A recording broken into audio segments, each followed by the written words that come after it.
We're reimagining Gen 1, incorporating Pokemon and mechanics from across all 9 generations. And that includes reimagining the Gym Leaders. These Gym Leaders can be fought in almost any order, and they scale depending on what order you challenge them. Giovanni will remain the 8th and final Gym Leader, since he ties up the Team Rocket story. For part 5 of the series, we're heading to the southernmost city of Kanto, and the home of the Safari Zone, Fuchsia City.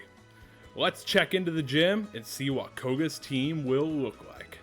For the first badge, your plan of attack may involve getting a Psychic type and bending Koga to your will. However, the Ninja Master came prepared for that strategy, as his team is Coughing and his ace, Alolan Grimer.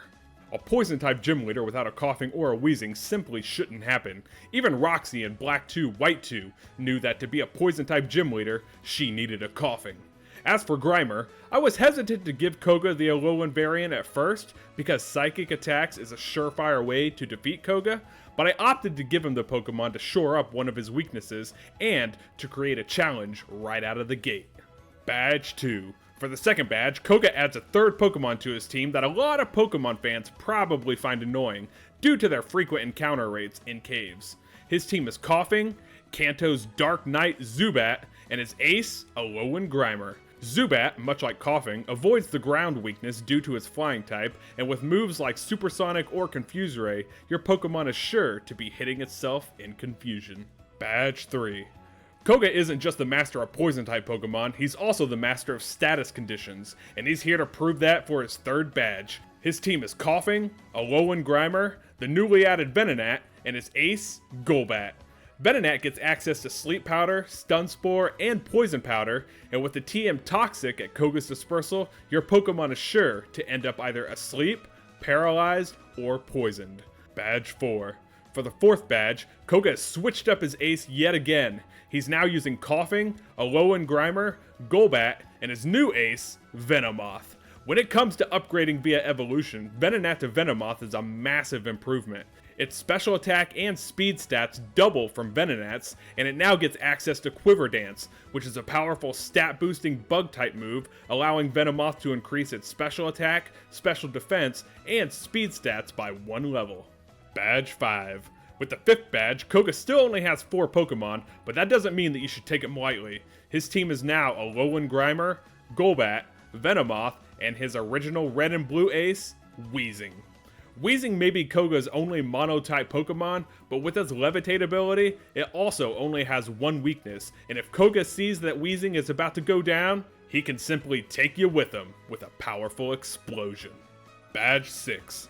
Koga's added a 5th Pokemon to his team for the 6th badge, along with a couple new evolutions. For the 6th badge, Koga's team is Venomoth, Wheezing, Alolan Muck, his ace and the friendship evolving Crobat, and either Tentacruel or Roserade depending on your version of the game. Tentacruel and Roserade are both capable of dealing with Koga's ground weakness, whether it's a Surf from Tentacruel or a Petal Dance from Roserade. Both Pokemon are able to set up toxic spikes, which can be difficult to get rid of if you don't have your own Poison-type Pokemon to soak them up. As for Crobat, it's an incredibly fast Pokemon with a speed stat of 130, and with the move Nasty Plot at its disposal, it can be either a physical or a special attacker. Badge 7.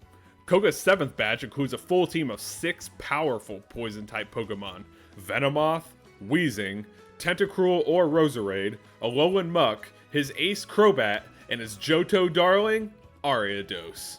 Now, when it comes to power, Ariados is by far the weakest link on the team, especially when Koga already has a much more threatening poison bug type in Venomoth.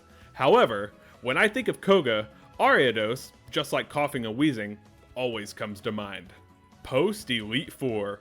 So, you've defeated the Elite Four and you've decided to make your way back to Fuchsia City to maybe visit the Safari Zone. Perhaps check in on the warden and make sure he still has his teeth, or maybe you decide to take a visit to the gym for the good old times. As you walk into the gym, you bump into Koga. He greets you with a smile and congratulates you on beating the Elite Four. He tells you how he's been offered a position among the Elite Four and how he's leaving his gym to his daughter Janine. But for one final time, he's willing to accept your offer to a battle as a gym leader. After all, he has one final ace up his sleeve. Koga's team for his post-Elite Four rematch is Toxicroak, Weezing, Tentacruel or Roserade, Alolan Muck, Crobat, and his brand new ace, the Poison Terra type Greninja. Despite being a Water Dark type, I don't think there's a single better Pokemon to pair with Koga than Greninja. Coughing and Wheezing, of course, are mainstays, but Greninja pairs so perfectly with the Ninja Master, and being Poison Terra type makes it even more of a beautiful pairing. Let me know in the comments what you think of Koga's team, and I'll see you on Wednesday where we do badges 1 through 7 for Sabrina.